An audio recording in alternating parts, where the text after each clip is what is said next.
పర్వదినాన మేము రాత్రి వచ్చి ఉదయాన్నే భగవాన్ దర్శనం కుటుంబంతో సహా చేసుకున్నాం.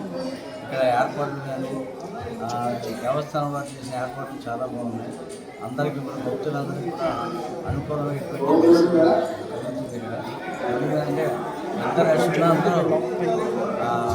అందరూ జాగ్రత్తగా శివుని దర్శనం అంటే అమరావతి శివుడు అంటే అది ఈరోజు శివ దర్శనం అంటే అది మనకి కైలాసం వెళ్ళితే అంత మంచి దర్శనం అయింది. సో భగవంతుడు మహాశివుడు అందరినీ ఆయురారోగ్యంతో అష్టైశ్వర్యాలతో సుఖ సంతోషాలతో కాపాడాలని స్వామిని వేడుకుంటున్నాను. అయితే అమరావతికి ఒక ప్రత్యేకత ఉన్నది. ఇక్కడ ఏంటంటే శివుడు అక్కడ శివాభిషేకం చేస్తున్నప్పుడు మనకు ఎలా ఉంటుందంటే మనం నిజంగా శివుడు ప్రత్యక్షమైనట్టే ఉన్నది.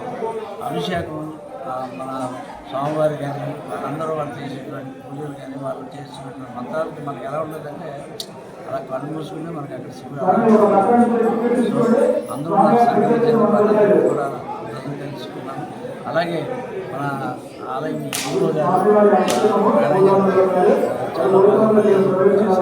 సో అందరూ దయచేసి దర్శనం చేసుకుని శివరాత్రి కూడా జాగరణ మహోత్సవం కూడా ఉన్నాయి. అందరూ వచ్చి జాగరణలో పాల్గొని మీరు శివుని యొక్క కటాక్షాలు ప్లస్ ఆయన యొక్క ఆశీర్వచనాలు పొందాలని కోరుకుంటూ సెలవు తీసుకుంటున్నాను. Thank you.